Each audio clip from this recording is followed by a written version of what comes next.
11월 2일 뉴스데스크 시작합니다. 이태원 참사로 온 국민이 비통함에 빠져 있는 가운데 오늘 아침 출근길에 북한이 탄도미사일을 또 발사했다는 소식이 들려왔습니다. 강원도 원산에서 동해상으로 3발의 미사일을 발사한 건데 이 가운데 2발은 동북쪽으로 날아갔고 한 발은 북방 한계선 NLL을 넘어 남쪽 해역으로 떨어졌습니다. 속초에서 동쪽으로 불과 57km 떨어진 지점이었습니다. 연평도 도발 등 포사격은 있었지만 북한 미사일이 공해상이긴 하지만 우리 쪽에 떨어진 건 분단 이후 처음입니다. 이 미사일이 날아가는 방향에 있던 울릉도에는 공습 경보가 발령됐고 주민들이 한때 긴급 대피하기도 했습니다. 여기에 그치지 않고 북한은 이어서 20발 가까운 미사일을 동해와 서해로 또 쏘는가 하면 동해 해상에 100여 발의 포사격도 실시했습니다. 여기에 늦은 오후에도 동해와 서해상으로 지대공 미사일 등 6발을 추가로 발사했습니다. 먼저 오늘 내내 이어진 북한의 도발 상황 김준석 기자가 보도합니다. 오늘 오전 8시 51분 북한이 동해상으로 탄도미사일 3발을 발사했습니다. 강원도 원산 일대에서 발사된 이 미사일 3발 가운데 한 발이 동해 북방 한계선을 남쪽으로 넘어 공해상에 떨어졌습니다. 낙하 지점은 동해 북방 한계선 남쪽으로 26km, 속초 동쪽으로 57km입니다. 울릉도로부터는 서북방 167km 지점입니다. 북한이 탄도미사일을 북방 한계선 이남으로 쏜 건 분단 이후 이번이 처음입니다. 이번 북한 미사일 발사는 분단 이후 처음으로 NLL 이남 우리 영해 근접에 떨어진 것으로 매우 이례적이고 결코 용납할 수 없음. 미사일 발사 직후 진행 방향이 울릉도 쪽인 곳으로 탐지되면서 오늘 오전 8시 55분 울릉도에는 공습 경보가 발령됐습니다. 대피 명령도 내려져 주민들이 혼란 속에 지하 대피소 등으로 급히 피하기도 했습니다. 북한의 미사일로 공습 경보가 울린 것은 지난 2016년 북한이 광명성 로켓을 발사해 백령도와 대청도에 공습 경보가 내려진 뒤 6년 9개월 만입니다. 북한은 또 6시 51분과 9시 12분 서해상과 동해상으로 탄도미사일과 지대공 미사일 14발을 발사했고 오후 1시 27분에는 동해상 NLL 북방 해상 완충 구역에 포탄 100여 발을 쏘기도 했습니다.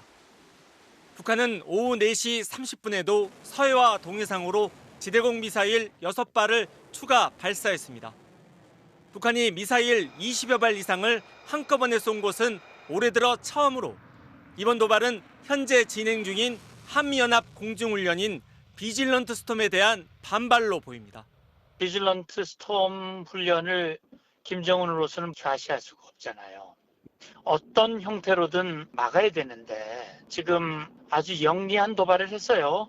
NLL 살짝 넘으면서도 우리에게 물리적 피해를 주지 않고 군은 한미연합 공중훈련이 끝나는 4일까지 북한의 미사일 발사나 적경 지역에서의 도발이 또 있을 수 있다고 보고 대비 태세를 유지하고 있습니다. MBC 뉴스 김준석입니다. 북한의 전례 없는 도발에 우리 군도 대응 사격에 나섰습니다. 공군 전투기를 출격시켜 북방 한계선을 넘어선 이북 공해상으로 미사일 3발을 발사했는데 북한의 도발에 단호한 대응 의지와 능력을 보여주는 차원이라고 군은 설명했습니다. 서혜연 기자입니다. 우리 공군의 KF-16 전투기가 출격해 날아오릅니다. 곧이어 전투기에서 발사된 미사일이 해상에서 폭발합니다. 우리 공군의 또 다른 전투기 F-15K에서 발사된 미사일도 한참을 날아가 해상의 표적에 명중합니다. 북한이 북방 한계선 이남으로 탄도미사일을 발사한 지 2시간 정도 지난 11시 10분부터 우리 군도 대응 사격을 실시했습니다. 우리 공군의 F-15K와 KF-16 전투기를 출격시켜 동해 북방 한계선을 넘어선 이북 공해상을 향해 정밀 공대지 미사일 3발을 발사한 겁니다. 우리 군은 공대지 미사일 3발을 발사하였습니다. 정확한 사격 위치는 확인되지 않았지만 합동참모본부는 북한이 도발한 미사일 낙탄 지역과 상응한 거리의 해상이라고 설명했습니다. 또 북한에서 북방 한계선을 넘어온 미사일은 한 발이지만 우리 군은 3발을 발사하며 단호한 대응 의지를 보여줬다고 강조했습니다. 북한이 북방 한계선을 넘어 탄도미사일을 발사한 것이 분단 이후 처음인 것처럼 우리 군의 미사일이 북방 한계선을 넘어간 것도 이번이 처음입니다. 북한의 미사일 도발에 우리 군이 대응 사격을 한 것은 한 달 만입니다. 지난달 4일 북한이 중거리 탄도미사일을 발사했을 당시에도 우리 군은 F-15K가 정밀 폭탄 투하 훈련을 하며 대응했습니다. 강릉에서 동해상으로 현무2 탄도미사일을 대응 발사하기도 했지만 이 미사일은 발사 직후 추락하기도 했습니다. 북한의 무차별 도발에도 불구하고 한미 군 당국은 연합 공중훈련 비질런트 스톰을 예정대로 이어갔습니다. 특히 미국 해병대의 최신 스텔스 전투기인 F-35B까지 처음으로 국내 기지에 투입하며 전시를 대비한 항공작전의 수행 태세를 점검했습니다. MBC 뉴스 서혜연입니다. 북한이 쏜 미사일이 비록 공해상이긴 하지만 북방 한계선을 넘어 침범한 건 말씀드린 대로 초유의 일입니다. 게다가 우리 영해에 매우 가깝고 우리 선박들만 주로 항해하는 곳이어서 위협 수위를 급격히 끌어올린 걸로 볼 수 있습니다. 대통령실 측은 다만 우리 영해는 아니어서 요격을 시도하진 않았다고 밝혔습니다. 정동훈 기자가 자세히 설명해 드리겠습니다. 강원도 원산에서 북한이 쏜 미사일은 190km를 비행해 동해상에 설정된 군사 분계선을 남쪽으로 넘어서 떨어졌습니다. NLL을 남쪽으로 26km 넘었고 우리 해안에선 57km 떨어진 해역입니다. 영해는 육지에서 12해리 22km까지이기 때문에 이 지점은 공해상입니다. 하지만 우리 영해의 경계선에서 불과 35km 떨어진 곳이어서 동해 전체로 보면 우리 해안에 매우 가까운 곳입니다. 우리가 어업자원 등에 대한 권리를 독점적으로 가지는 배타적 경제수역 EEZ 아닙니다. 평상시에도 우리 선박들이 수시로 드나들고 우리 군의 작전 해역인 곳에 북한 미사일이 떨어진 것으로 사실상 우리 영토에 대한 위협으로 간주될 수 있습니다. 전문가들은 북한이 미사일을 NLL을 넘기면서도 우리 영해 안엔 떨어지지 않도록 사거리와 고도, 방향을 치밀하게 계산해 쏜 것으로 보고 있습니다. 동측으로 좀 날릴 경우에는 일본 EEZ에 영향을 줄 수 있으니까 우리 속초 해상 인근에 가장 가까운 지역에 낙탄시키기 위해서 조절을 한 거지요. 또 우리의 북방 한계선과 북한이 주장하는 해상 경계선이 엇갈리는 서해와 달리 동해상에선 경계가 명확해 충돌이 적었는데 이번 도발로 긴장을 끌어올린 겁니다. 안쪽으로 쏘면은 영해로 들어올 수도 있다는 것. 바로 전쟁에 준하는 한국의 영해와 영토를 공격할 수 있는 직전까지 갔다라는 것에 큰 도발의 위험성이 있었다라고. 정부는 북한 미사일이 우리 영토나 영해로 낙하 시엔 요격하겠다고 밝혀왔는데 대통령실 관계자는 이번 미사일에 대해선 엄밀하게 말하면 우리 영토로 날아온 게 아니고 EEZ 쪽으로 날아온 것이기 때문에 요격 대상은 아닌 것으로 판단했다고 전했습니다. 하지만 군 관계자는 우리 패트리엇 요격 미사일의 감시 방향이 아니고 사거리도 요격 범위 밖이었다며 기술적으로 요격이 불가능했다고 설명했습니다. MBC 뉴스 정동훈입니다. 윤석열 대통령은 북한의 도발 소식이 전해지자 이태원 참사 희생자 합동 분향소에서 곧바로 대통령실로 복귀해 긴급 국가안전보장회의를 주재했습니다. 윤 대통령은 북한의 이번 도발은 실질적인 영토 침해 행위라며 북한이 분명한 대가를 치르도록 엄정한 대응을 하라고 지시했습니다. 이기주 기자입니다. 오늘 오전 서울광장에 마련된 이태원 참사 희생자 합동분향소에서 조문을 하던 윤석열 대통령은 북한의 도발 소식에 대통령실로 복귀해 국가안전보장회의 NSC 회의를 직접 주재했습니다. 이 자리에서 윤 대통령은 북한의 이번 도발이 분단 이후 처음으로 북방 한계선 NLL을 침범해 자행된 미사일에 의한 실질적 영토 침해 행위라고 비판하고 우리 사회와 한미동맹을 흔들어 보려는 북한의 어떠한 시도도 통하지 않을 것이라고 말했습니다. 탄도미사일 발사를 통한 NLL 침범 도발은 이번이 처음입니다. 북한이 분명한 대가를 치르도록 엄정한 대응을 신속히 취할 것을 지시하셨습니다. 회의 참석자들도 우리 영해 인근에 탄도미사일이 떨어진 유례 없는 군사적 도발임을 지적하면서 한반도의 평화와 안정을 심각하게 위협하는 행위라고 강력히 규탄했습니다. 또 유엔 안보리 결의와 9.19 군사합의 등을 위반해 긴장을 고조시키는 데 대한 모든 책임은 북한에 있으며 우리의 국가 애도 기간 중 감행된 이번 도발이 인륜과 인도주의에 반하는 북한 정권의 모습을 여실히 보여주는 것이라고 목소리를 높였습니다. 대통령실은 이딴 무력 도발에도 목표 지점은 대화를 통한 북한의 비핵화 달성이라며 북한이 언제라도 대화의 장으로 나오길 기대한다고 밝혔습니다. MBC 뉴스 이기주입니다. 북한이 미사일을 발사한 직후 미사일이 날아가던 방향에 있던 울릉도에 공습 경보가 발령됐습니다.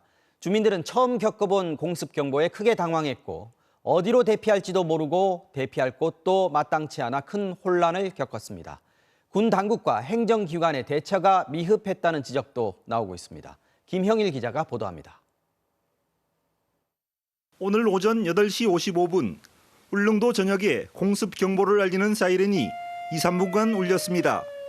울릉도에서는 처음으로 울려 퍼진 공습 경보였습니다. 그래가 사이렌 틀고 야단지 나는 혹시 환자가 생기나 불이 났는가 이래 생각을 했는데 밥을 먹고 나오는 상황이었는데 사이렌 소리가 울리면서 주위에 있는 상인 아저씨께서 사이렌 소리가 끝날 때까지 가만히 있으라고.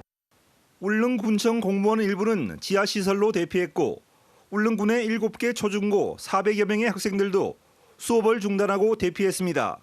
상황이 당황스러워서 이게 사이렌은 울리는데 무슨 상황인지는 도통 모르겠고 방공시설, 지하 대피시설이 없는 관계로 체육관에 이동해서 공무원들과 일부 주민들만 대피한 이후 뒤늦게 방송 등을 통해 북한이 울릉도 방향으로 탄도미사일을 발사했다는 사실을 접한 주민들은 큰 충격을 받았습니다. 외지인들을 통해서 듣거나 방송을 통해서 우리가 접하게 됐고 그 이후에 이제 주민들의 공포감은 말할 것도 없이 이제 상승을 했죠. 오후 2시엔 공습 경보가 해제되고 경계 경보로 바뀌는 과정에서 또다시 사이렌이 울리는 등 울릉도는 오늘 하루 종일 뒤숭숭한 분위기였습니다. 현재까지는 주민들에게 알려진 게 없고요. 주민들도 지금 불안하기 때문에 335 모여서 일이 손에 안 잡혀요. 하지만 군 당국과 행정기관의 미흡한 대처에 대다수의 주민들은 큰 혼란을 겪었습니다. 울릉군의 대피 안내 문자는 공습 경보가 울린 지 24분이 지나서야 휴대전화 앱을 통해 발신됐고 정부의 긴급 재난 문자도 없었습니다. 대피 장소 역시 제대로 알고 있는 주민들이 드물었습니다. 20여 분간 동안 아무 안내가 없었습니다. 대피소가 어딘지도 모르고 지하 대피소는 없기도 하고 주민은 지금 다 집에 들어가 있고요. 울릉군은 9시 1분에서야 민방위 본부로부터 공습 경보의 내용을 확인했고 처음 있는 일이어서 대처가 늦어졌다고 설명했습니다. 오늘 오전 8시 30분 울진 후포항에서 승객 241명을 태우고 울릉도로 출발한 여객선도 공습 경보에 긴급 회항하다가 다시 울릉도로 향했습니다.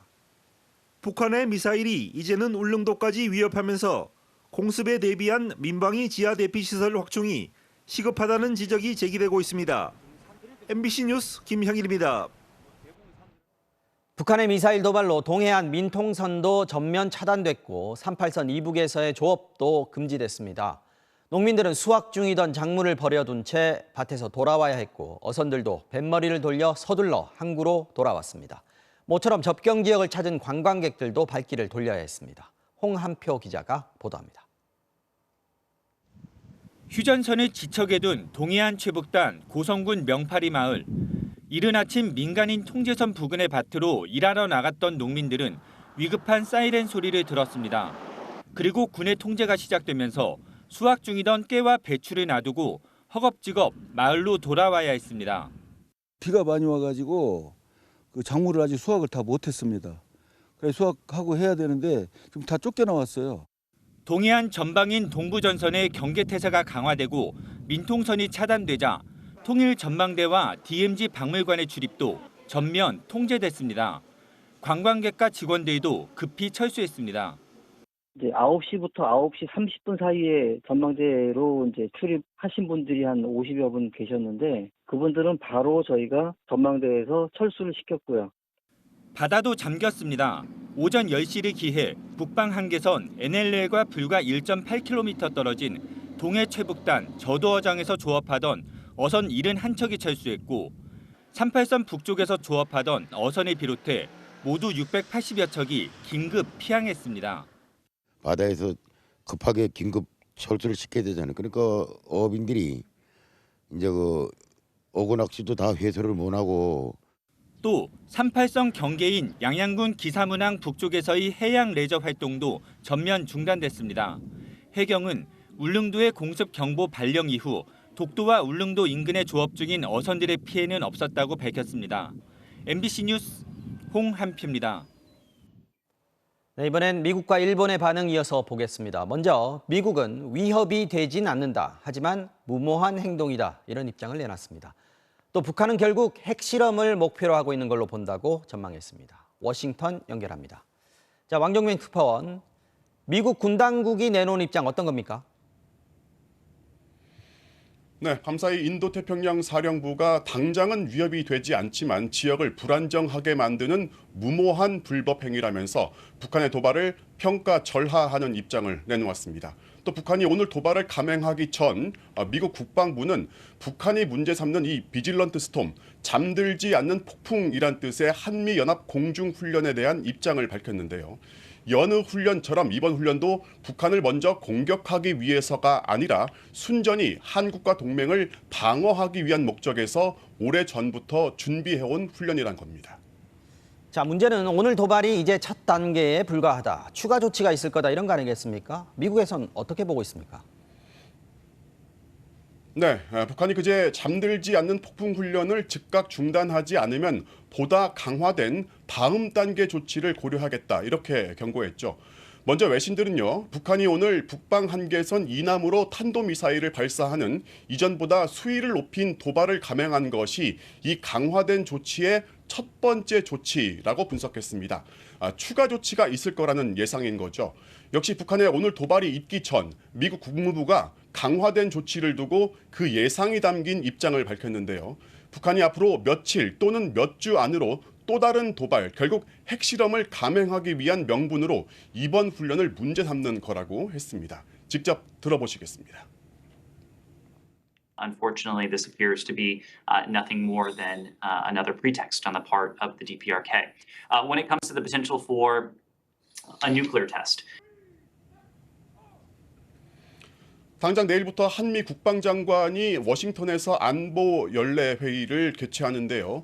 어느 때보다 강력한 군사적 대응 메시지가 나올 것으로 보여서 한반도의 긴장감은 숨고를 여유가 없어 보입니다. 지금까지 워싱턴이었습니다. 네, 다음은 일본 반응 보겠습니다. 일본 정부는 오늘 하루 계속된 북한의 도발에 국가안보회의를 개최하고 대응책 마련에 나섰습니다. 특히 북한이 추가 도발에 나설 가능성이 높다고 보고 전국에 걸쳐 미사일 대피 훈련을 실시하고 있습니다. 도쿄 연결합니다. 현영준 특파원. 자, 일본도 상당히 민감하게 반응하고 있는 거네요.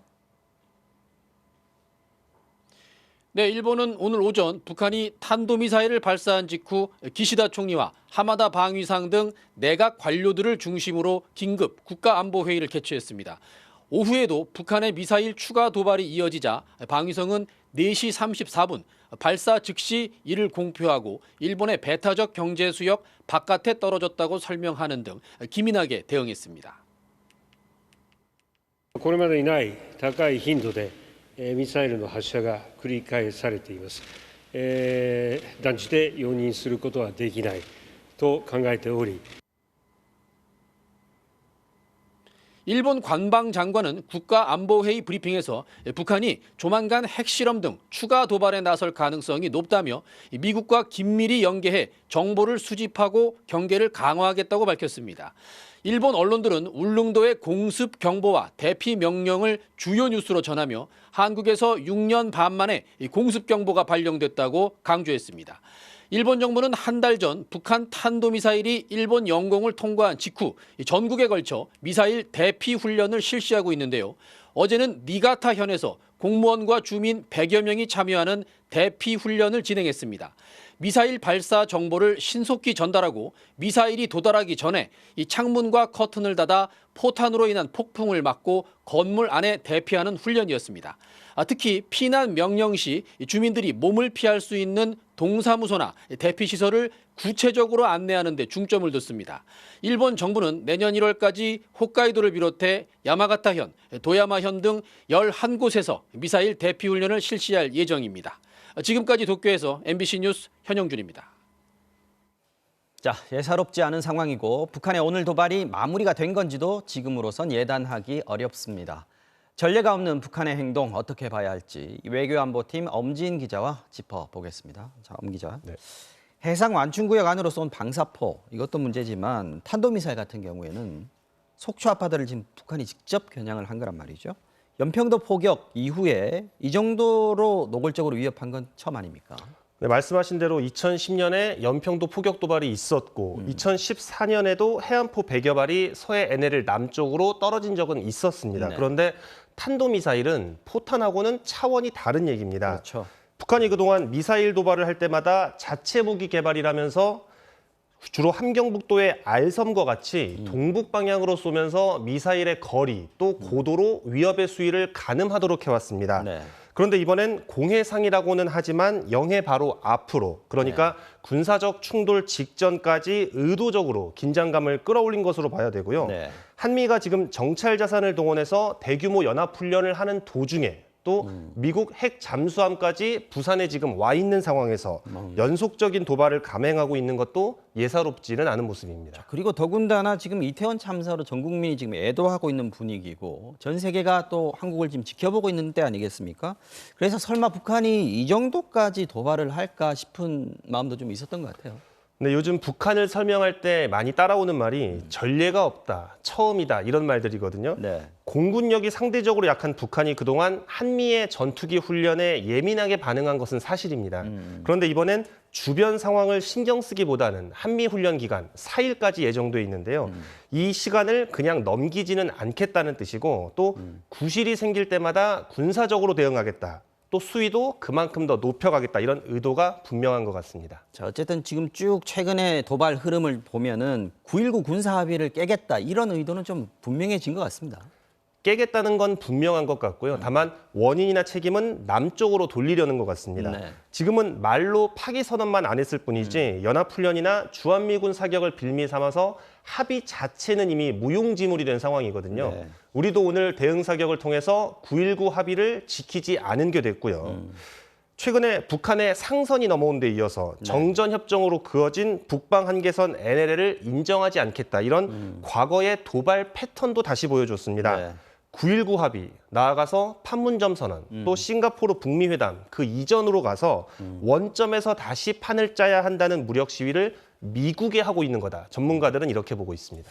자, 도발의 횟수도 그렇고요. 위협의 강도도 그렇고 점점 수위를 높여가고 있는데 위험 수위에 이제 도달해 간다 이런 느낌이에요. 북한이 결국 핵실험으로 가겠습니까? 아니면은 뭐 다른 도발을 감행할 수도 있고요. 북한의 최근 발표를 본다면 우려가 어느 때보다 큰 건 사실인 것 같습니다. 네.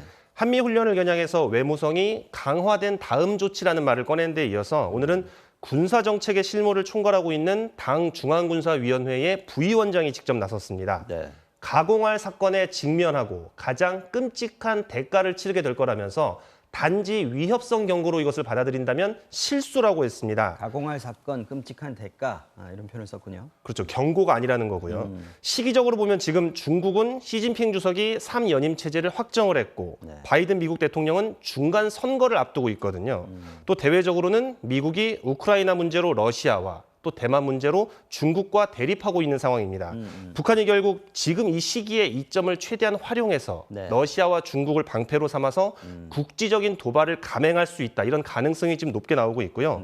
군 당국은 특히 서해 NLL 주변에서의 북한의 군사적 움직임을 예의주시하고 있습니다. 지금 대륙간 탄도미사일 발사나 7차 핵실험 자체도 준비 자체는 끝난 것으로 보이고 다만 이것은 미국을 직접 겨냥할 수 있는 문제라서 북한도 여러 변수는 고려하고 있는 것 같습니다. 어쨌든 예의주시해야 되는 상황입니다. 잘 들었습니다, 안 기자. 네, 계속해서 이태원 참사 관련 소식으로 뉴스 이어가겠습니다. 참사가 일어나기 이미 나흘 전부터 이태원 현장을 담당하는 이태원 파출소가 서울경찰청에 교통기동대 지원이 절실하다면서 인력 보강을 요청했던 사실이 확인됐습니다. 범죄 발생은 물론이고 인파가 몰리는 상황에 대비할 필요성이 있다는 걸 경찰도 이미 알고 있었다는 건데요. 하지만 정작 참사 당일 투입됐던 교통기동대는 20명 남짓이었습니다. 김세영 기자가 단독 취재했습니다. 이태원 참사가 일어나기 나흘 전인 10월 25일 오전 9시 18분. 서울경찰청에서 용산경찰서를 담당하는 경찰관이 내부 메신저를 통해 이번 헬로윈데이 관련해 대비하고 있는 일이 있느냐고 이태원 파출소에 문의합니다. 이 메시지를 본 파출소장은 17분이 지난 9시 35분 직접 답을 했습니다. 헬로윈데이 준비 중 교통기동대 지원이 절실히 필요하다면서 전문 교통관리 인력이 보강되면 헬로윈데이 군중관리에 많은 도움이 될 것이라고 호소합니다. 그러나 파출소장의 메시지에 답변은 오지 않았습니다. 많은 인파가 모일 것이라고 예상한 건 일선 파출소뿐이 아니었습니다. 서울경찰청과 용산경찰서가 작성한 이태원 헬로윈 축제 관련 혼잡 경비 대책서. 여기서도 올해는 헬로윈데이가 주말과 이어지며 작년과 달리 클럽 등 유흥업소 영업 재개로 더 많은 인파가 집중될 가능성이 있다며 112 신고 증가를 예측하고 있었습니다. 그런데 실제로 투입된 교통기동대의 규모는 어느 정도였을까? 취재팀이 입수한 대책 문건에 따르면 교통기동대 1개 제대, 즉 20명 남짓이었습니다. 21명밖에 되지 않는 이태원 파출소 직원들이 현장 출동해 교통 정리까지 해결할 수밖에 없는 상황이었습니다. 제가 9시 6분 정도에 그 밖에서 지금 교통 정리하고 제 짝이 그때 나가 있었어요. 심지어 압사 위험성을 알리는 신고가 계속해서 들어오던 밤 9시 때에도 일부 파출소 경찰관들은 교통 정리를 하고 있어야 했습니다. 코드 제로 코드원이 떨어지고 있는 상황인데 이 신고를 나가야 되는데 밖에서 교통정리를 하고 있으니까 제가 이제 그거를 왜 교통정리를 하게 됐는지 위에서 시킨 거다. 이날 이태원 일대 배치된 경찰 인력은 112 상황실과 생활안전과, 형사과 소속 등 총 148명이었습니다. MBC 뉴스 김세영입니다. 경찰의 수장인 윤희근 경찰청장이 이태원 참사 뒤 1시간 59분이 지나서야 최초 보고를 받은 사실이 확인됐습니다. 대통령이 소방청과 국정상황실장을 통해서 보고를 받은 시점보다도 1시간이나 넘게 늦은 시점이라서 여러 가지 의문을 자아내고 있는데요. 경찰 지휘부의 이른바 늑장 보고는 고스란히 부실 대응으로 이어졌습니다. 신재훈 기자가 취재했습니다. 이태원을 관할하는 용산경찰서장이 현장에 도착한 건 사고 직후였습니다. 그런데 용산서장이 서울경찰청장에게 보고를 위해 처음으로 전화를 한 건 무려 1시간이 훌쩍 지난 11시 34분이었습니다. 이때 전화를 받지 못한 서울청장은 2분 뒤인 11시 36분에야 용산서장에게 전화를 걸어 보고를 받았습니다.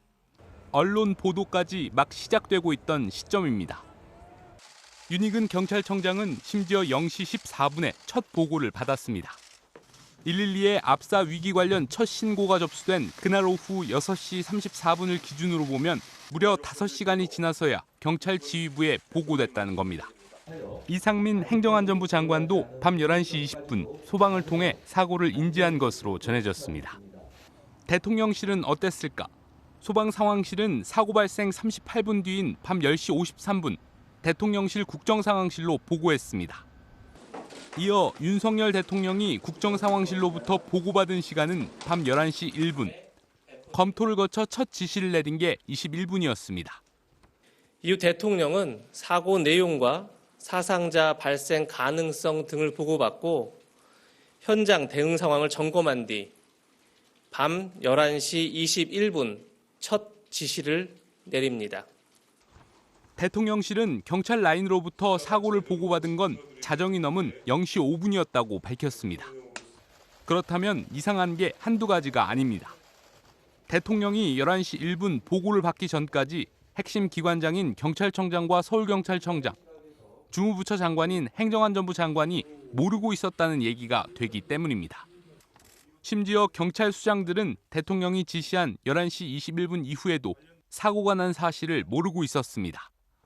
소방에 비해 경찰의 보고 체계가 이해할 수 없을 정도로 늦게 가동된 겁니다. 또 112로 압사당할 것 같다며 심각성을 알린 첫 신고 또한 행정안전부에 전달되지도 않은 것으로 알려졌습니다. 시민분이 경찰에 신고를 했는데 이 최초 신고는 행안부 상황실로 접수가 안 됐을 거다. 각종 의문에 대해 경찰은 현재 수사와 감찰이 진행 중이라며 일체의 답변을 거절했습니다. MBC 뉴스 신재용입니다. 참사 직전까지 접수됐던 112 신고는 모두 11건, 경찰 스스로도 당장 출동이 필요한 긴급 사건으로 분류를 했습니다. 그런데도 왜 경찰은 단 4차례만 출동을 했던 건지 당시 현장에 있었던 경찰관들의 이야기를 윤수한 기자가 들어봤습니다. 참사 직전까지 경찰이 접수된 11건의 다급했던 신고 전화. 11명 가운데 6명은 직접적인 압사 위험을 경고하기까지 했습니다. 이 같은 112 신고는 통상 각 시도 경찰청에 종합 상황실로 접수된 뒤 분류 절차를 거칩니다. 상황실은 신고의 긴급성에 따라 0에서 4단계의 코드로 분류해 일선 지구대로 내려보냅니다. 생명과 신체에 대한 위험이 있는 경우가 코드 1, 그중에서 실시간 전파가 필요하면 코드 0로 분류됩니다. 당시 참사 전에 접수된 11건의 신고 가운데 7건이 코드 1으로 분류됐고 코드 0도 1건 있었습니다. 하지만 11건의 신고 중 경찰이 실제 출동한 건 단 4차례뿐이었고 코드 1 가운데 출동하지 않은 사례도 상당수입니다. 11건이나 이런 감지가 됐는데 그래서 저희 특별감찰팀을 지금 작동이 되고 있습니다. 이제 상당수 신고가 심각한 수준으로 분류됐는데 왜 현장 출동으로 이어지지 않은 걸까? 경찰관들은 똑같은 사건이 여러 건 접수돼 112 상황실에서 나갈 필요가 없다고 들었거나 이미 출동 중인 상황이었다고 설명했습니다. 전화해서 물어봤어요. 그랬더니 지금 다 독립관이고 지금 딱히 나갈 거 없다라고 말씀을 하셨어요. 경찰관이 투입돼 있고 우리가 좀 밀집돼 있으니 다른 데로 돌아가십시오 인식시킨 다음에 괜찮습니다 하면 이제 종결하는 거죠. 혹시 112 상황실의 판단이 아니했던 건지 집중 감찰이 필요한 대목입니다. 여기에 현장 경찰관들은 인력이 턱없이 부족한 데다 넘치는 인파로 통행까지 막혀 긴급한 조치는 불가능했다고 호소했습니다. 이 정도로 현장 상황이 열악했다면 잇따르는 신고를 접수하던 112 상황실이 상부에 추가 경찰력 투입 필요성을 보고했지만 묵살된 건지 여부도 규명될 필요가 있습니다. MBC 뉴스 윤수환입니다. 이태원 참사와 관련해서 수사에 착수한 경찰청 특별수사본부가 서울경찰청과 용산구청 등 8곳에 대해서 압수수색에 들어갔습니다. 관할 경찰서인 용산경찰서장에 대해서는 대기 발령 조치가 내려졌습니다. 압수수색이 이뤄진 서울지방경찰청 앞에 취재기자 나가 있는데요. 자, 김현지 기자, 압수수색 얼마나 진행이 됐습니까? 네, 이태원 참사 부실 대응을 수사 중인 경찰청 특별수사본부는 오늘 오후 2시에 이곳 서울경찰청에서 압수수색을 시작했는데요. 5시간 만인 오후 7시쯤 압수수색은 마무리됐습니다. 특별수사본부는 서울경찰청을 포함해 동시에 8곳에 대해 압수수색에 나섰는데요. 용산경찰서, 용산구청, 용산소방서, 서울교통공사, 다산콜센터, 이태원역, 서울소방재난본부가 나머지 대상입니다. 경찰은 이태원역에 대해서는 역사사정으로 오늘 압수수색을 시작하지 못하고 추후에 다시 진행하기로 했습니다. 어떤 자료 확보하셨죠? 112 신고 관련 자료 확보하셨나요? 특수부는 이번 압수수색을 통해 참사 당일 112와 119 신고 관련 자료, 그리고 헬로윈 대비책 관련 문건 등을 확보할 방침인데요. 압수수색 대상을 보면 경찰은 물론 소방서, 서울시, 서울교통공사 등 관계기관의 부실 대응 의혹 전반을 확인하려는 것으로 해석됩니다. 특히 참사 전 112 신고를 받은 담당 경찰관들이 직무상 책임을 다했는지, 상황을 전파받은 각급 지휘관 등의 조치는 적절했는지 등을 살펴볼 계획입니다. 또 경찰력 투입 계획 등 전반적 준비 상황을 확인해 사고 당일 경찰이 취한 안전관리 조치가 적절했는지도 따져볼 예정입니다. 관할 지자체인 용산구청에 대해서는 헬로윈 관련 대비책을 확인하고 서울교통공사에 대해서는 경찰이 참사 당일 이태원역에 무정차를 의뢰했는지, 이와 관련한 조치는 어떻게 이뤄졌는지를 들여다볼 방침입니다. 특수부는 또 참사 당시 군중을 고의로 밀었다는 의혹이 제기된 이른바 토끼 머리띠 차림의 남성을 어제 참고인 신분으로 불러 조사했는데요. 이 남성은 자신의 이동 경로를 적극 제시하며 의혹을 부인한 것으로 알려졌습니다. 한편 경찰은 이태원 관할경찰서인 용산경찰서 이임재 서장에 대해 대기 발령 조치를 내렸습니다. 지금까지 서울경찰청 앞에서 MBC 뉴스 김현지입니다.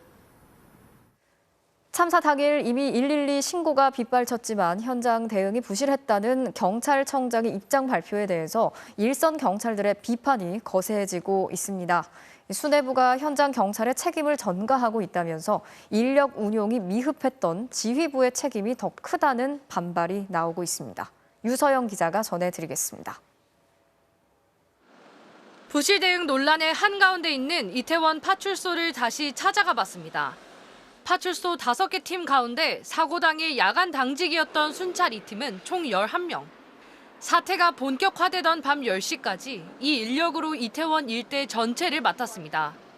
대기 근무까지 반납하고 나섰지만 예상대로 인력이 너무 적었다고 합니다. 저희가 신고를 나가야 되는데 이게 교통 정리를 계속하고 있으니까 못 나가니까 좀 요청해달라. 사태가 본격화된 밤 10시 이후 다른 팀원 21명이 순차적으로 투입됐지만 역부족인 건 마찬가지였습니다. 그런 만큼 이번 사태를 두고 비난의 화살이 파출소한테만 몰리는 건 부당하다고 경찰관들은 하소연했습니다. 미리부터 경력을 배치해서 사람들의 통행을 유도하고 이렇게 했어야 되는데 진짜 감찰하겠다, 보강도 뭐 수사하겠다. 지금 아직 치유도 안 된 상태에서 심리적으로 이해가 안 가네. 이태원 파출소 경찰관은 경찰 내부망 등에도 글을 올려 안전사고를 우려하는 신고 외에도 다른 신고를 처리해야 했기에 20명으로는 역부족이었다고 토로했습니다. 또 다른 일선 경찰관들도 이태원 파출소 대원들이 특별 감찰 대상이 되는 건 부당하다. 말단의 책임 전가하는 모습이 부끄럽다며 글을 썼습니다. 경찰 직장협의회도 윤익은 경찰청장과의 면담에서 파출소 현장 직원이 표적 감찰 대상이 돼서는 안 된다고 요구했습니다. 논란이 커지자 경찰청 감사관실은 현장 경찰의 책임을 전가한다는 지적은 사실과 다르다며 관리자와 현장 지휘관까지 종합적으로 조사할 것이라고 밝혔습니다.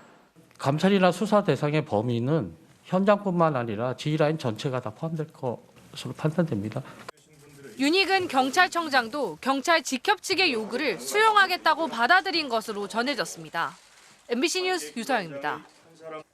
네, 이렇게 현장 인력이 턱없이 부족했던 상황에서 그나마 피해를 줄이기 위해서 발버둥 쳤던 경찰관과 구급 대원들도 있었습니다. 목이 터져라 현장을 정리하던 한 경찰관의 모습이 공개가 되면서 고맙다는 댓글이 이어졌는데요. 당사자인 이 경찰관은 오히려 자신이 너무 부족했다면서 유가족 분들께 정말 죄송하다고 말했습니다. 조재영 기자가 취재했습니다. 그날 밤 이태원 골목길 인파 한가운데 한 경찰관이 소리를 칩니다.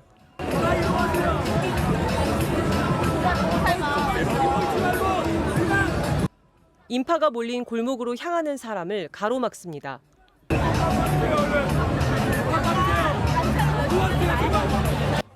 난간 위로 올라가 목이 쉬도록 계속 외칩니다.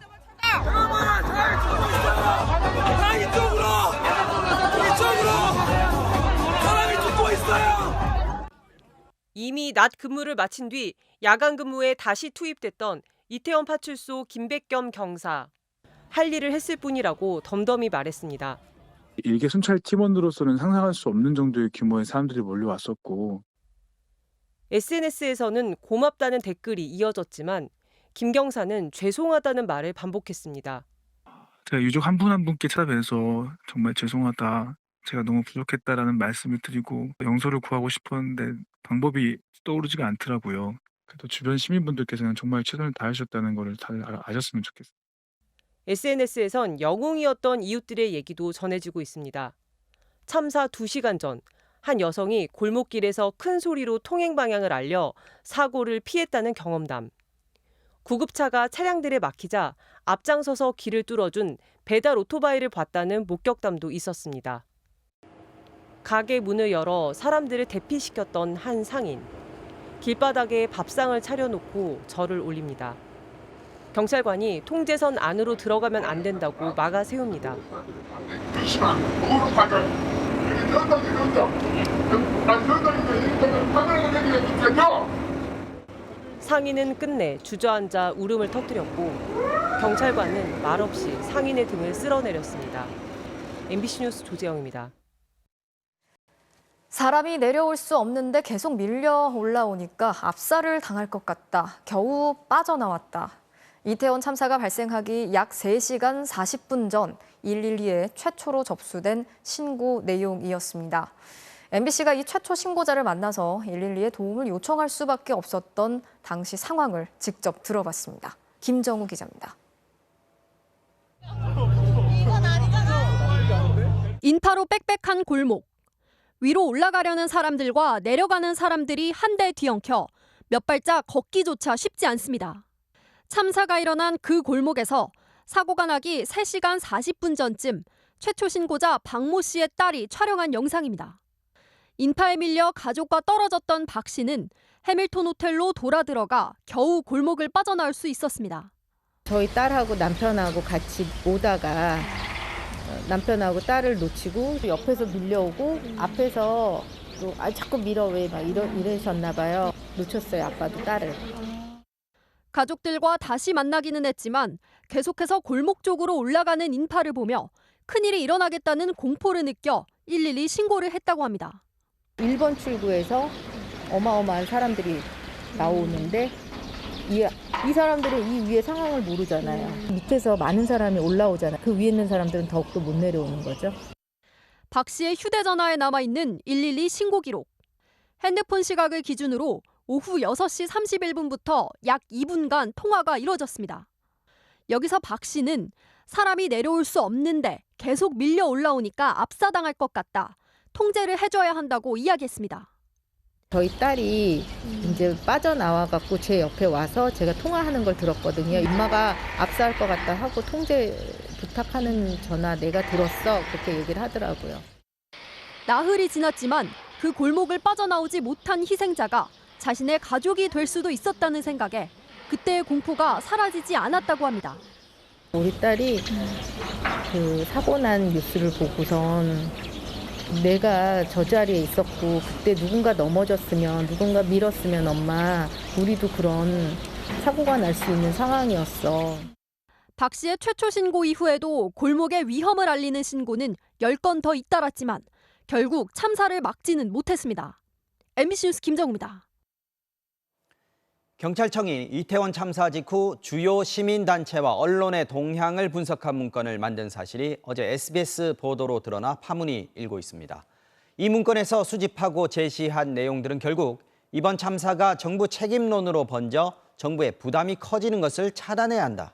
이 얘기로 모아집니다. 먼저 손영 기자입니다. 이태원 참사 이틀 뒤 경찰청이 작성한 정책 참고자료라는 제목의 내부 문건. 특별 취급이란 문구 아래 대외 공개나 관련 없는 기관으로의 재전파와 복사 등을 할 수 없다고 돼 있습니다. 눈길을 끈 주제는 크게 3가지. 이태원 사고와 관련한 정부 부담 요인, 주요 단체 등 반발 분위기, 그리고 온라인 여론 동향입니다. 정부 부담 요인과 관련해선 고위 공직자의 부적절한 언행과 처신을 차단하고 정부 관계자들이 원칙적인 언급을 하다 논란을 일으키진 않아야 한다고 주문했습니다. 시민사회 동향도 집중 보고했습니다. 진보단체 등이 상황 변화를 주시하며 정부 규탄 논리를 모색하고 있다며 정부를 성토하는 여론 형성에 주력하고 있다고 적었습니다. 경찰은 특히 세월호 참사 직후와 비슷한 상황이 될 수 있다는 점을 집중 보고했습니다. 진보단체들의 활동에서 세월호 사고와의 연계 조짐을 감지했다며 정부 대응의 미비점을 집중 부각할 전망이라고 분석한 겁니다. 특히 세월호 참사 당시 박근혜 전 대통령의 행적 논란을 언급하며 집무실 이전에 따른 관저 문제와 연계해 미흡점을 찾으려는 시도가 이어질 것이라고 전망하기도 했습니다. 경찰은 온라인 여론과 관련해서도 정부의 안전관리가 미흡했다는 정부 책임론이 부각될 조짐이 있다고 분석했습니다. 그러면서 사고 다음 날인 30일의 경우 정부 책임 보도량이 낮 1시까지는 9건이었지만 1시부터 8시까지는 108건으로 증가했다고 집계했습니다. 특히 MBC 프로그램인 PD수첩을 콕 집어 언급하며 시사 프로그램들도 심층 보도를 준비 중이어서 정부 책임론이 부각될 소지가 있다고 우려했습니다. 아울러 경찰은 보수단체들도 대정부 투쟁을 우려해 맞대응 방안을 모색하고 있다며 대한호국단 등의 동향을 수집했습니다. MBC 뉴스 손영입니다. 잇따르는 112 신고에도 부실하게 대처했던 경찰이 참사 이후 정부의 부담 요인을 관리하는 데는 기민하게 대처한 사실이 확인되면서 논란이 커지고 있습니다. 문건에 언급된 시민단체들이 경찰의 사찰 의혹을 제기하는 등 이 문건 작성이 정보경찰의 적법한 활동이었는지에 대한 논박도 커지고 있습니다. 이어서 이동경 기자의 보도입니다. 문건을 작성한 경찰청은 정부의 위험 요인을 사전 검토해 조속한 사고 수습을 돕기 위해서였다고 이유를 밝혔습니다. 다른 기관의 지시에 의해서가 아니라 자체 작성했다는 건데 그렇다면 어디에 보고됐는지도 의문입니다. 경찰청은 대통령실이든 관계기관이든 필요한 곳에 배포하고 있다고 밝혔습니다. 하지만 문건 표지를 보면 수신처의 다른 기관에는 재전파를 금지한다고 명확히 돼 있습니다. 복수의 경찰 관계자들은 과거 경찰 최상부에서 매일 청와대에 직보했던 문서와 제목과 형태가 같다고 말했습니다. 보안 때문에 파일 전송도 금지됐고 오직 인쇄물로만 보고되던 문서라는 겁니다. 이번에 드러난 문건도 파일 형태가 아니라 출력된 문건이 촬영된 겁니다. 문건을 보고받았는지에 대해 대통령실은 부처와 기관에서 대통령실로 여러 보고가 올라오는 것에 대해 일일이 확인해드리기 어렵다며 시인도 부인도 하지 않았습니다. 적시된 진보 성향 단체들은 사실상 사찰이라며 반발하고 있습니다.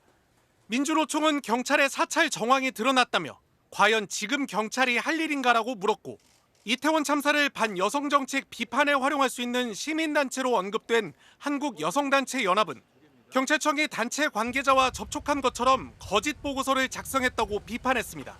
마치 저희가 이 참사를 정치적으로 이용하려는 집단인 것처럼 활동들을 좀 왜곡하고 이랬다고 생각하거든요. 굉장히 많이 놀랐죠. 이에 대해 경찰은 인터넷 등에 공개된 내용을 정리한 것일 뿐이라며 부인했습니다. 적법성 논란도 제기됩니다. 지난 2021년 경찰개혁위원회가 경찰의 정보활동 범위를 좁히고 특히 정치 관여나 사찰 금지를 제도화해야 한다고 권고했기 때문입니다. 대통령이 난국을 어떻게 풀어갈지에 초점을 맞춰서 정보 활동을 하는 건 국민을 위한 정보 경찰이 아니라 대통령만을 위한 과거의 정보 경찰에 머물러 있다는 걸 보여주는 겁니다. 경찰은 경찰 직무집행법 등에 명시된 공공안녕의 위험 요인을 예방하기 위한 정보의 수집, 작성, 배포 활동에 해당한다고 주장했습니다. MBC 뉴스 이동경입니다. 이태원 참사에 책임을 묻기 위한 수사가 본격화하면서 과연 누구에게 얼마나 법적 책임을 물을 수 있을지 주목되고 있습니다.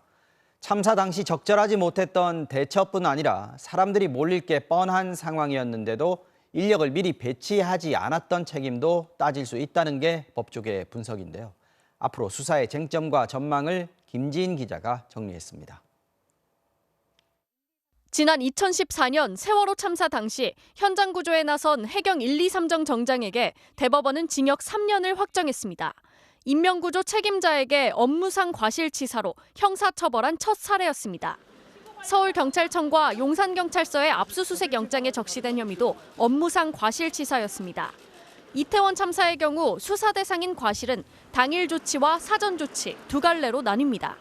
참사 당일 신고를 받고도 대형 인명사고를 막지 못한 책임뿐 아니라 3년 만에 마스크를 벗은 헬로윈 행사에 대규모 인파가 예상되는데도 미리 대비하지 못한 책임도 따질 수 있다는 겁니다. 지난 2016년 서울 지하철 2호선 구의역에서 스크린도어를 정비하던 19살 김모 군이 숨졌을 당시 원청업체 대표는 반년 전 인건비 예산을 깎은 것만으로 과실치사가 인정됐습니다. 8개월 전에 스크린도어 점검하다가 사망한 사고가 있었는데 그때 대책으로 나온 게 2인 1조로 배치를 해야 된다. 실제로는 그 인력 예산을 짜는 과정에서는 그게 많이 감축이 됐습니다. 결재한 사람, 원청의 대표이사까지 그때 당시에 처벌을 받았습니다. 법조계에선 직무유기 처벌 가능성은 낮게 보고 있습니다. 과실만 입증하면 되는 과실치사와 달리 지시를 대놓고 무시하거나 근무지를 이탈한 수준의 정황이 입증돼야 하기 때문입니다. 또한 경찰 수뇌부까지 책임을 물을 수 있을지도 아직은 불투명합니다. 보고가 어느 선까지 이뤄졌는지, 인력 배치는 누가 결정했는지 등 사실관계 확인이 이뤄져야 하기 때문입니다.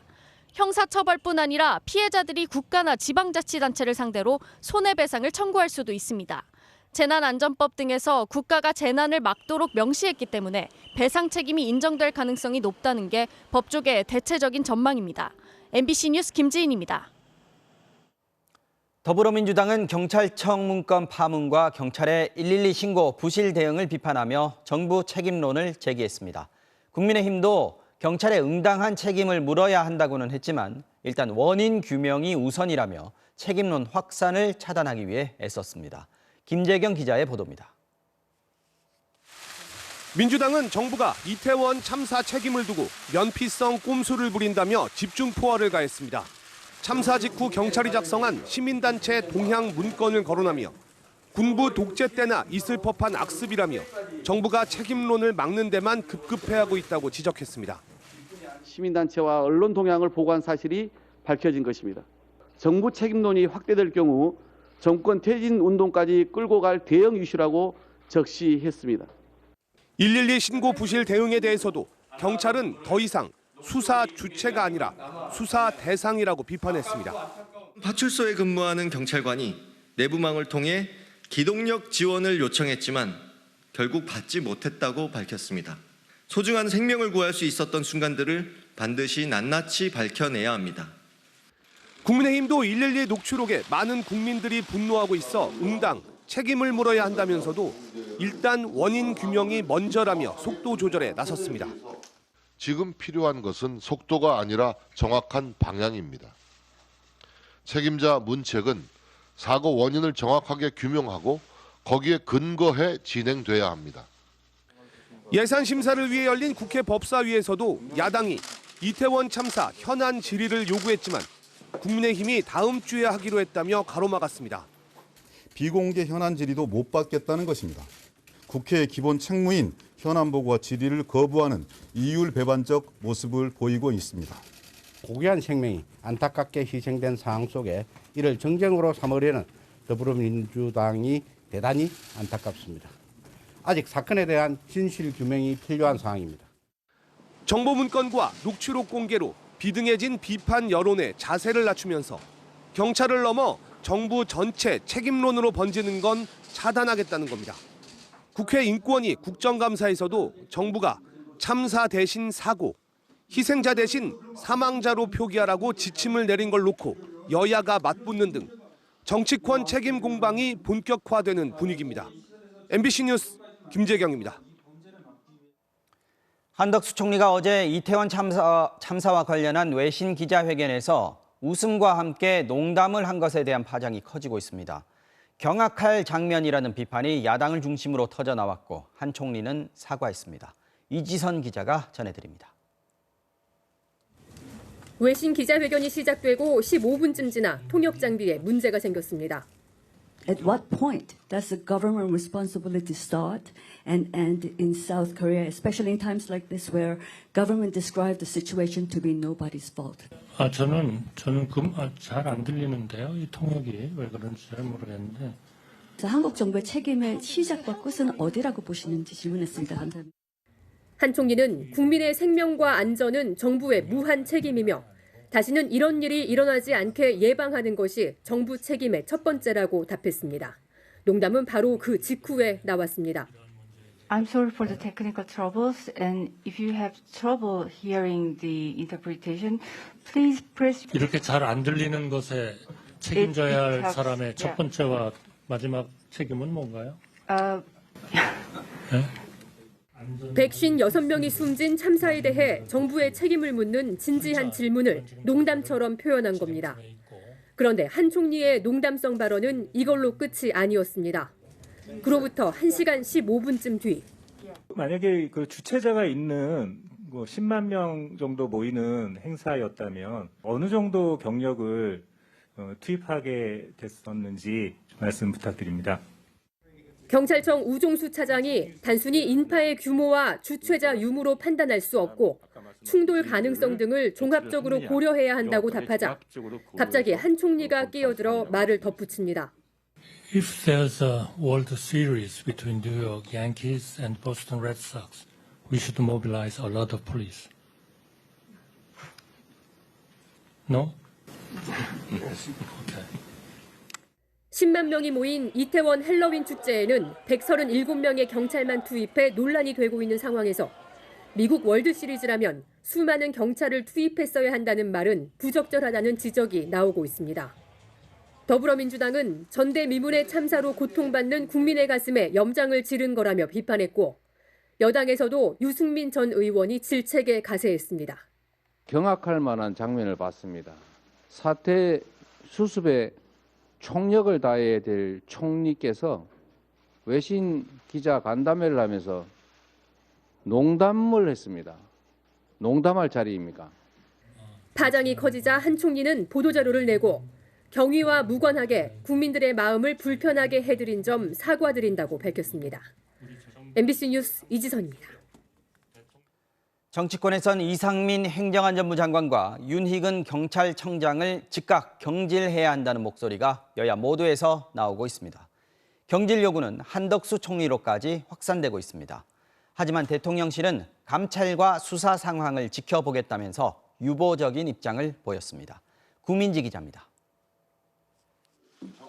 사고 수습이 우선이란 당 지도부의 입장과 달리 국민의힘 안철수 의원은 책임자를 즉시 경질하지 않으면 공직자들에게 잘못된 신호를 줄 수 있다며 윤희근 경찰청장의 경질과 사고 수습 후 이상민 행안부 장관의 자진 사퇴를 촉구했습니다. 경찰 출신의 권은희 의원은 법적 미비나 제도 탓은 변명에 불과하다며 두 사람의 빠른 거취 표명을 요구했습니다. 책임자들이 진상규명을 하는 이러한 상황이 벌어지다 보니까 변명하고 회피하고 현장 경찰관들에게 떠넘기는 모습까지 이렇게 보이고 있지 않습니다. 민주당 이재명 대표는 책임질 사람이 제대로 책임지게 하는 것이 국가의 존재 이유라고 강조하면서 당 차원의 공식 논평을 통해 두 사람에 대한 파면과 수사를 요구했습니다. 경찰로서의 직무상 의무를 위반한 윤희근 경찰청장, 국민 안전을 책임지는 주무부처 장관인 이상민 행정안전부 장관을 즉각 파면하고 수사해야 합니다. 경질로는 한덕수 국무총리로까지 확산되고 있습니다. 국민의힘 유승민 전 의원은 한 총리가 외신 기자 간담회에서 농담을 한 것과 관련해 전 세계가 보는 앞에서 참사로 희생당한 영혼들을 욕보이고 국민들을 부끄럽게 만들었다며 사실상 한 총리에 대한 경질을 요구했습니다. 민주당 고민정 의원은 1994년 성수대교 붕괴 참사 당일 당시 이영덕 국무총리가 사의를 표명한 것을 언급하며 사퇴를 압박했습니다. 하지만 대통령실은 이상민 장관의 경질 여부를 묻는 기자들의 질문에 누가 얼마나 무슨 잘못을 했는지 철저한 감찰과 수사 진행 상황을 지켜볼 것이라고만 밝혔습니다. 즉각적인 경질 요구에 선을 그은 건데 대통령실 내부에서도 112 녹취록이 공개된 뒤 더 거세진 비판 여론에 누군가 책임져야 한다는 기류는 읽힙니다. 윤희근 경찰청장의 거취와 관련해선 오늘 오후 한때 사의를 표명했다는 설이 떠돌았지만 경찰청은 사실이 아니라고 밝혔습니다. MBC 뉴스 구민지입니다. 네, 아까 보신 어제 한덕수 총리의 외신 기자회견에 참석한 기자들의 질문은 날카로웠습니다. 외신들은 이후 보도에서 한 총리가 밝힌 입장에 대해 책임을 회피하는 것이라고 비판하고 한국 정부의 대처는 확연한 실패라고 지적했습니다. 김정인 기자가 전해드리겠습니다. 일본 신문 산케이는 한국 정부 입장이 곤혹스러운 상황에 처했다고 보도했습니다. 긴급하게 외신 기자들을 불러 모은 이유가 해외 언론의 비판이 상상을 초월해 강해지고 있기 때문이라며 노골적으로 꼬집었습니다. 외신의 해명을 하기 위해 나섰지만 어제 한덕수 국무총리의 발언은 비판을 더욱 가중시켰습니다. 이번 사고처럼 주체자가 없는 자발적 행사의 경우 선제적인 안전관리가 쉽지 않은 그러한 상황입니다. 관련 법규를 개정하고 BBC는 한 총리가 사전 안전관리가 어렵다는 말을 되풀이했다. 정부 당국은 누구의 탓으로 돌릴 수 없는 사고로 치부하고 있다며 정부가 책임을 회피하는 행태라고 비판했습니다. 외신들은 참사가 벌어지기 전 접수됐던 112 신고 내용을 전하며 첫 신고 때부터 상황의 심각성은 명백했다고 꼬집었습니다. CNN은 잘못된 대처라는 교훈을 깨닫는 대가는 젊은이들의 목숨이었다고 지적했습니다. But what a terrible price to have to pay to learn this awful lesson with 156 mostly young people. BBC도 사고 발생 전 3시간 동안 최소 10건의 신고 전화가 있었다며 드러난 증거들은 정부의 확연한 실패를 가리키고 있다고 비판했습니다. 그러면서 실패의 책임을 두고 공무원들이 서로를 비난하고 있는데 그 누구도 막지 못했다는 사실은 여전하다고 꼬집었습니다. AP 역시 정부가 이번 사고를 막을 수 있었는지, 그리고 수년 만에 다시 발생한 국가적 참사를 누가 책임져야 하는지에 대한 국민적 의혹이 점점 커지고 있다고 지적했습니다. 로이터 통신은 정부의 준비 부족이 대중의 충격을 분노로 바꾸고 있다고 전했고, 블룸버그는 이태원에서 일어난 일이 자연재해가 아니기 때문에 피할 수 있고 또 피해야 한다며 윤석열 대통령의 정치적 미래는 앞으로의 대처에 달려 있다고 언급했습니다. MBC 뉴스 김정인입니다. 참사 대신 사고, 희생자가 아닌 사망자. 정부는 중립적인 용어를 쓰겠다며 이태원 참사를 계속 이렇게 부르고 있습니다. 오늘은 유명 관광지인 이태원의 이미지가 나빠질 것을 고려했다는 새로운 설명을 내놨습니다. 이준범 기자입니다. 112 신고 녹취록을 통해 드러난 참사 당일 경찰의 초기 대응, 압사 위험을 호소하며 수차례 출동을 요청했지만 조치는 없었습니다. 경찰의 부실 대응 의혹에도 정부는 이태원 참사가 아닌 이태원 사고라는 표현을 계속 쓰고 있습니다. 희생자, 피해자가 아닌 사망자와 부상자로 부르는 것도 여전히 정부의 공식 방침입니다. 참사, 희생자는 중립적인 표현이 아니라는 겁니다. 그러나 중립적이라는 판단의 기준이 뭐냐는 질문에는 명확히 설명하지 못했습니다.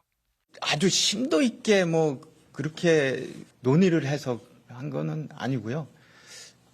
그래도 그런 표현보다는 이제 사상자, 사망자, 부상자 이게 좀 더 중립적이지 않느냐 이렇게. 표현을 바꿀 뜻은 없냐는 기자들의 질문에 새로운 설명을 내놓기도 했습니다. 지역 이미지에 굉장히 좀 부정적인 이미지를 각인시켜준다. 압사 참사 이렇게 하면 이제 그곳은 굉장히 좀 위험한 곳인가 보다라고 해서 관광객들이 가길 꺼려하는 그런 효과를 줄 수 있기 때문에 저희가 그러면 가능하면 이태원 사고로 하자라고. 이 같은 표현이 쟁점이 된 건 정부가 사건을 축소하거나 책임을 회피하려는 거 아니냐는 비판이 제기됐기 때문입니다. 이상민 행정안전부 장관이 경찰을 배치한다고 해결될 문제가 아니었다고 말했다 뒤늦게 사과하면서 불신을 자초한 측면도 있다는 지적입니다. 이에 대해 정부는 표현은 권고사항일 뿐이라며 책임을 회피하려는 의도는 없다고 해명했습니다. 한편 정부는 주최자가 없는 행사의 안전관리를 개선하기 위한 TF팀을 구성하고 참사 당일 현장을 떠난 부상자에 대해서도 치료비를 지원하겠다고 밝혔습니다. MBC 뉴스 이준범입니다. 이태원 참사 닷새째인 오늘 전국의 장례식장에서는 희생자들의 장례가 대부분 마무리됐습니다. 특히 희생자가 집중된 수도권에서는 발인이 한꺼번에 몰리면서 서울시가 공립화장장의 운영 시간을 연장하기도 했습니다. 서울시립승하원에 나가 있는 취재기자 연결해 보겠습니다. 손하늘 기자, 지금도 화장이 진행이 되고 있습니까? 예, 조금 전인 밤 8시쯤에 오늘 예정됐던 마지막 화장이 마무리가 됐습니다. 아침 7시부터 꼬박 13시간이 넘게 이어졌던 발인 행렬도 모두 지금은 흩어졌습니다.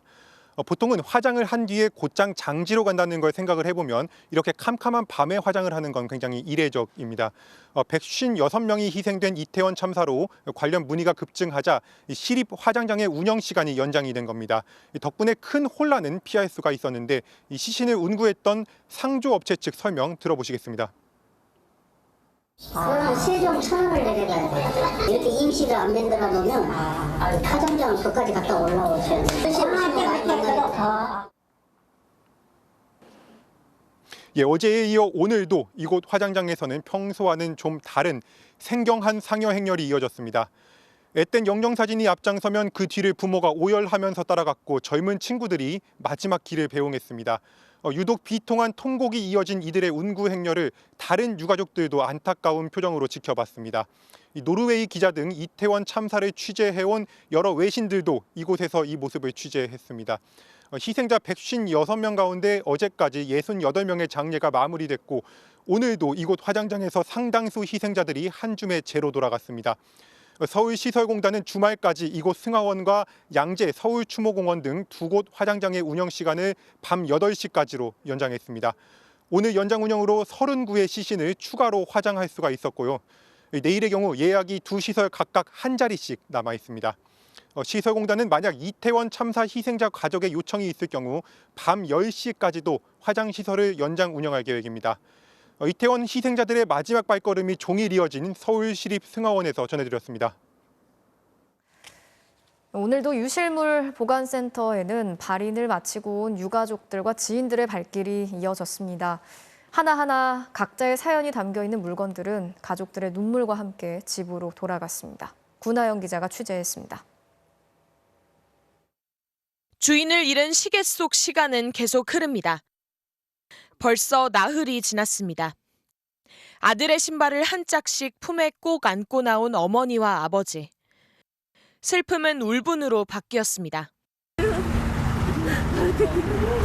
어떡해요. 한덕수 국무총리 아들이 112에 전화했어야 수백 명의 경찰들이 동원됐겠죠? 왜 일반 사람이 전화한다고 112가 무시해? 배우의 꿈 하나만 바라보고 열심히 달려온 아들. 드라마 데뷔를 하게 됐다며 좋아하던 마지막 모습이 눈에 선합니다. 병원을 돌아다니다가 시체로 왔어. 그래서 내가 인공호흡을 했는데 안 일어나. 너무 예쁘거든요. 내 보물이거든요. 꼭 잡고 같이 걷다 놓쳐버린 남자친구의 손. 제가 깨어나고 이제 남자친구를 발견했을 때 이미 손 색깔이 많이 변해있던 상태였는데 최대한 살리려고 해주셨고 그랬지만 이제 못 깨어났습니다. 돌아온 건 그의 신발뿐입니다. 애써 담담하려 했는데 이내 죄책감이 밀려듭니다. 같이 돌아오지 못한 게 너무 미안하고요. 가족분들도 너무 슬퍼하셔서 그냥 미안합니다.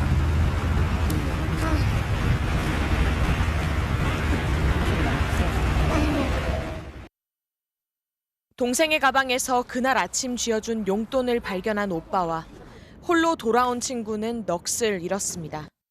용돈 줬는데 그 용돈 못 쓰고 죽은 것 같아요. 보기만 해도 가슴이 아픈 그날의 물건들이지만 떠난 이의 흔적을 거두려는 발걸음은 오늘도 끊이지 않았습니다. 유실물 보관소의 문은 오는 6일까지 열려 있을 예정입니다. MBC 뉴스 구나연입니다. 이번 참사로 희생된 156명 중에 104명이 20대 청년들이었습니다. 이미 세월호 참사로 또래들의 죽음을 경험했던 젊은이들은 또다시 아픔과 슬픔을 넘어서 우울감과 불안감까지 느끼고 있습니다. 지윤수 기자가 취재했습니다. 붉게 물든 캠퍼스에 놓인 게시판 위로 노란 쪽지들이 빼곡히 붙었습니다. 많이 아팠지? 더 기억하고 생각하는 마음으로 살게요. 메시지들은 친구에게 보내는 말처럼 그래서 더 마음 아픈 심정과 각오가 담겨 있습니다. 이 학교에서는 3명이 희생됐습니다. 정말 사람이 이유 없이 이제 계속 살아가지 못할 수도 있구나 공허한 것 같아요. 참사 현장에는 없었지만 또래 젊은이들에게 그날의 충격은 이미 강하게 남아 있습니다. 한동주 씨는 그날 집 근처 병원에서 앰뷸런스 소리를 밤새 들어야 했습니다. 새벽에 잠을 잘 수가 없더라고요. 너무 충격받아갖고 그래서 주말 동안 너무 힘들었고 아직도 솔직히 생각을 하면 계속 힘들긴 한데. 인터뷰한 두 학생들은 23살, 24살입니다. 중고등학교를 다닐 때 이미 또래의 죽음으로 인한 충격을 겪었습니다. 세월호 참사도 중학교 때 경험했고 또 이런 안 좋은 일을 경험하게 됐는데 제 주변 또래들이나 저와 같은 세대를 살고 있는 친구들의 어떤 비극을 들으면서 너무 공감하게 되고 학창시절의 수학여행 그리고 20대가 되어 코로나 2년을 거친 뒤 이제야 마스크를 벗고 즐기러 나섰던 이태원의 헬로윈 축제. 내가 아니었을 뿐 내게도 일어날 수 있던 일들이었습니다. 사실 아무 일도 없는 거잖아요. 그런데도 뭔가 축 처진 다음 연도부터 할로윈이라는 그 자체 문화를 아예 즐기질 못할 것 같아요. 아예 잃었어요. 또래 세대의 죽음에 슬픈 감정을 넘어 우울감 내지 불안감이 느껴진다고 했습니다. 울컥울컥하고 많이 무력해지는 것 같아요. 사실 이런 일이 일어날 때마다 다시는 일어나면 안 된다라고 생각을 하는데 항상 다시 일어나니까. 일부러 뉴스 같은 거 너무 찾아보지 않고 그냥 점점 그래도 일상으로 돌아가려고 노력하고 있고. 많은 대학들에선 학생들을 상대로 심리 상담에 나섰고 서울시는 200여 개 정신의료기관에서 심리 상담 지원을 하기로 했습니다. MBC 뉴스 지은수입니다. 우리에게 익숙했던 일상 속 공간이 한순간에 재앙으로 변해버린 이태원 참사. 출퇴근길 지하철이나 한국 시리즈가 열리는 야구장처럼 익숙했던 곳들에서 위험을 느끼는 시민들이 많아졌습니다. 서울의 인구 밀도는 OECD 국가 대도시들 중에서도 압도적인 1위인데 이럴수록 이런 위험을 예방하고 대처하는 행정력이 중요하겠죠. 이유경 기자가 시민들을 만나봤습니다. 서울에서 가장 붐비는 곳, 출퇴근길 지하철입니다. 사람들로 가득한 플랫폼, 매일 겪는 익숙한 풍경입니다.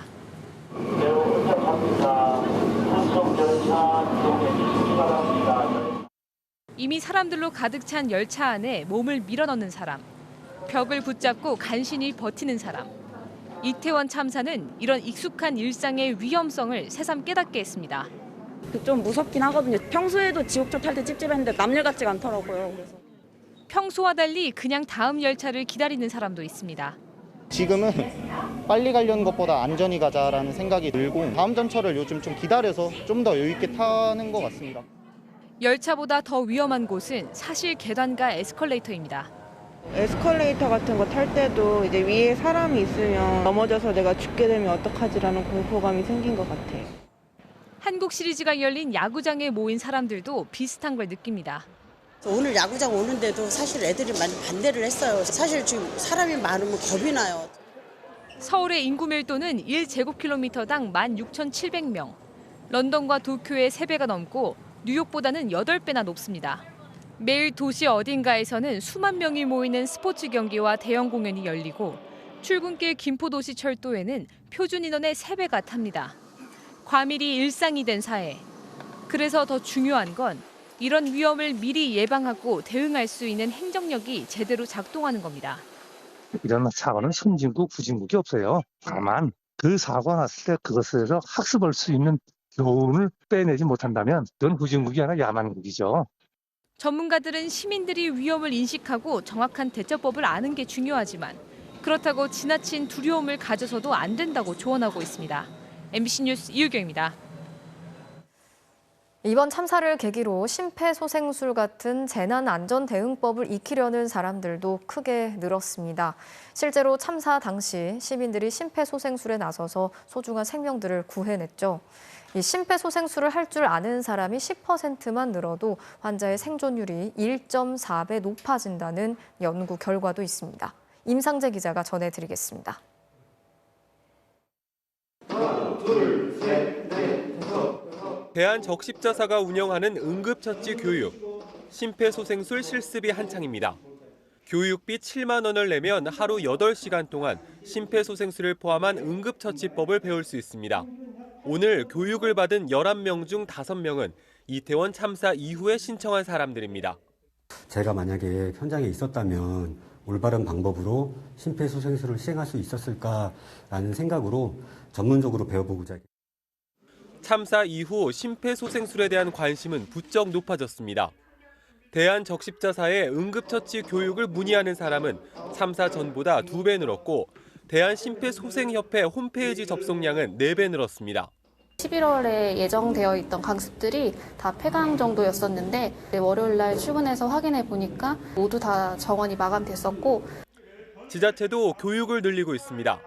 부천시는 응급처치 교육을 11월 한 달간 무료로 열었고 경북교육청은 초등학교 5학년부터 받는 응급처치 실습 교육을 4학년부터 받도록 1년 앞당겼습니다.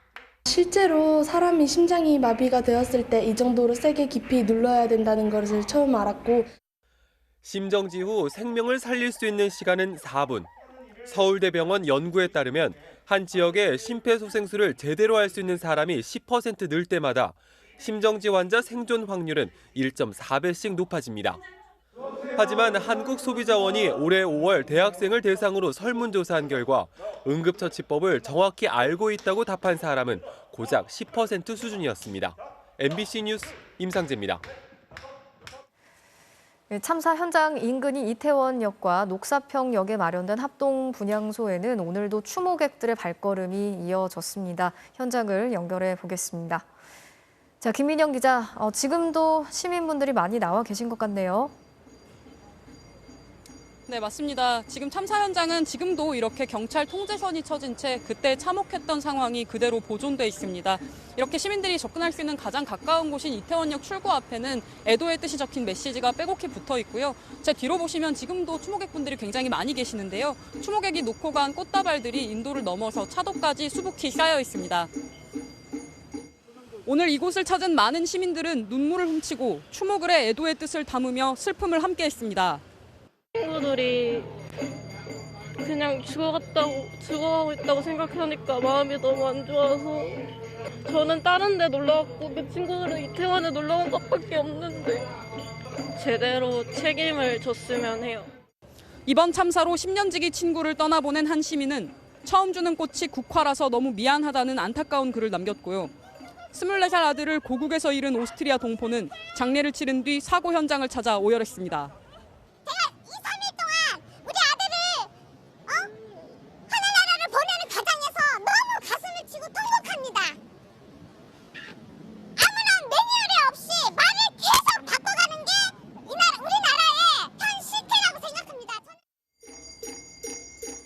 인근의 녹사평형 합동분향소 역시 늦은 시간에도 추모의 발길이 이어지고 있는데요. 추모 기간인 5일까지 24시간 운영될 계획입니다. 지금까지 서울 이태원역 추모 현장에서 MBC 뉴스 김민영입니다. 다음 소식 전해드리겠습니다. 오늘 오후 전남 여수 해안가의 건설 현장에서 흙막이 벽이 무너져 내렸습니다. 이 사이로 바닷물이 쏟아져 들어오면서 인근 건물의 붕괴 위험이 높아졌고 주민들이 급하게 대피를 하기도 했는데요. 지금 상황 어떤지 알아보겠습니다. 김단비 기자, 지금도 바닷물이 들어오고 있다고요? 네, 그렇습니다. 저는 지금 사고가 난 공사 현장 건너편 아파트에 나와 있습니다. 제 뒤로 저수지처럼 물이 가득 찬 현장이 보이실 텐데요. 여기가 바로 붕괴 사고가 일어난 건설 현장입니다. 현장 왼쪽으로는 바다와 연결된 수로가 보이실 텐데요. 계속 무너진 흙막이 벽으로 바닷물이 계속 들어오고 있습니다. 공사 현장 부지는 바다를 매립해 조성한 곳인데요. 바닷물이 3시간 넘게 들어오고 있어 공사장 펜스 높이까지 물이 차올랐습니다. 무너진 흙막이 벽과 주변 건물은 불과 9m 정도 떨어져 있어 추가 붕괴가 우려되는 상황입니다. 도로하고 접하고 있어서 물이 또 도로 밑으로 유입되면 싱크홀 같은 거나 생기지 않을까. 오늘 오후 4시쯤 생활형 숙박시설 공사 현장에서 5m 높이의 흙막이 벽이 무너졌습니다. 큰 소음과 함께 흙먼지를 일으키면서 땅속 깊이 박혀있던 파일이 차례로 무너졌고 흙막이 벽이 쓰러진 겁니다. 주변에 있던 주민들이 급히 피신했고 바닷물이 쏟아져 들어오기 시작했습니다. 다행히 인명피해는 발생하지 않았지만 공사장에 있던 굴삭기 한 대도 바닷물에 잠겼습니다. 추가 붕괴 위험에 주변 상가 6개 동에 있던 시민 100여 명이 피신한 상태입니다. 이 공사 현장에는 최고 43층 4개 동 490여 실의 생활형 숙박시설을 짓기 위해 지하 터파기 작업이 진행되고 있었는데요. 시공사 측은 만조시각에 바닷물 수위가 높아지면서 수압을 견디지 못해 흙막이 벽이 무너진 것으로 보고 있습니다. 우선 경찰과 소방당국은 폴리스라인을 설치해 보행자와 차량의 접근을 통제하고 있습니다. 여수시도 시민들에게 안전 안내 문자를 발송해 사고 현장을 우회해 줄 것을 당부하는 한편 주변 건물의 피해 방지 대책 등을 마련하고 있습니다. 지금까지 여수 흙막이 벽 붕괴 사고 현장에서 MBC 뉴스 김담입니다. 네, 축구대표팀도 말 그대로 비상입니다. 선수들이 한 목소리로 쾌유를 기원한 가운데 전문가들은 조심스레 심각한 상황은 아닌 것으로 내다봤습니다. 김태훈 기자입니다. 주장이자 핵심인 손흥민의 부상 소식에 후배 선수들 모두가 걱정이 앞섰습니다. 저도 뉴스로 접했는데 흥민이 형 같은 경우는 저희 진짜 대한민국에서 없어서 안 될 존재라 저도 생각을 하고 빨리 회복하셔서 꼭 같이 경기를 뛰었으면 하는 마음이 정말 큽니다. 그러면서도 잘 이겨낼 거라며 격려와 응원의 메시지를 보냈습니다.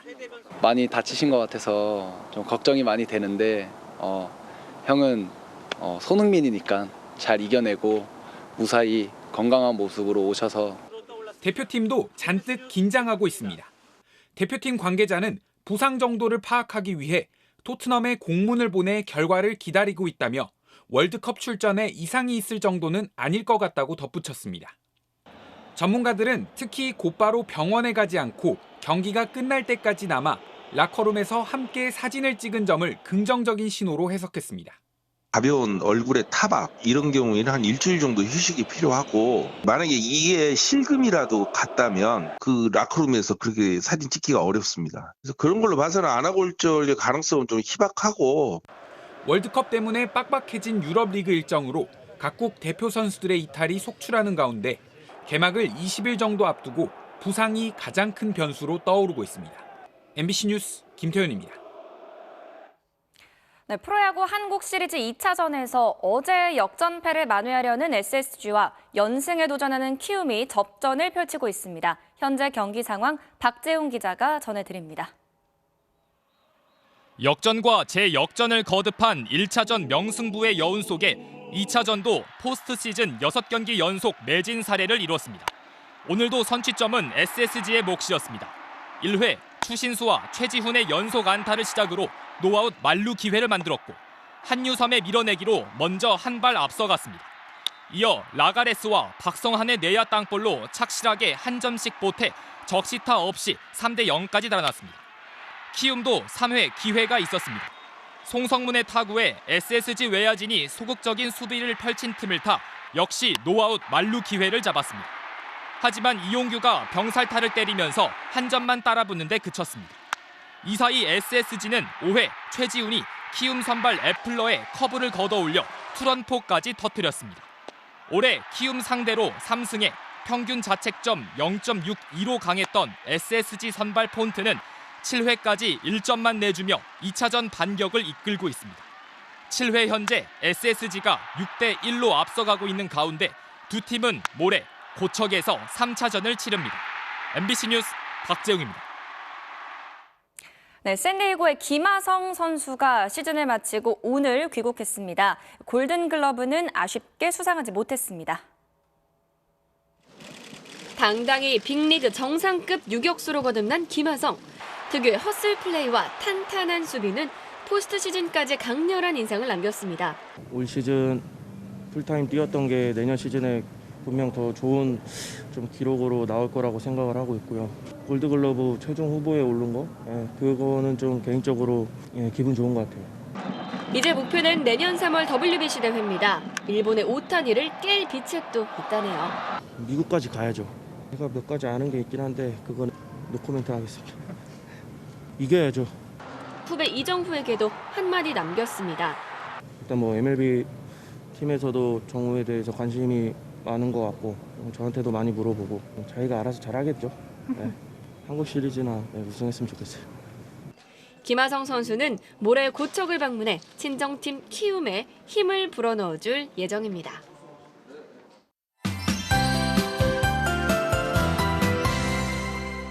네, 밤마다 안개가 만들어지고 있습니다. 그래도 내일 아침은 오늘보다는 안개 지역이 줄어듭니다. 안개는 주로 남부 내륙을 중심으로 끼겠고 이들 지역 가시거리가 200m 안팎까지 좁혀지겠는데요. 공기질은 깨끗하겠습니다. 한편 내일 아침과 낮 사이에 경기 북부와 강원 영서로는 빗방울이 떨어지는 곳이 있겠고 강원 높은 산지는 눈이 날리겠습니다. 또 내일 아침 출근길 옷차림은 퇴근길을 대비해 따뜻하게 해주셔야겠습니다. 아침까지는 서울의 기온이 7도로 오늘과 비슷한 정도지만 낮부터는 찬 공기가 강하게 내려오겠습니다. 특히 내일 저녁과 밤 사이에 바람이 가장 강해서 모레 아침 서울의 예상 최저 기온은 0도, 체감 온도는 영하 3도까지 뚝 떨어질 전망입니다. 내일은 전국의 하늘 가끔 구름이 많겠는데요. 대기가 건조해서 화재 사고가 나지 않도록 조심하셔야겠습니다. 아침 최저 기온은 서울 7도, 대전 5도, 대구 6도로 오늘과 비슷하거나 조금 높겠고요. 낮 최고 기온이 오늘보다 2도에서 6도가량 뚝 떨어집니다. 서울 12도, 춘천 14도, 대전 16도를 보이겠습니다. 토요일 아침에도 서울은 0도까지 떨어져 춥겠고 내륙 대부분 지방 영하권 추위가 나타나겠습니다. 날씨였습니다. 뉴스 마치겠습니다. 함께해 주신 여러분 고맙습니다.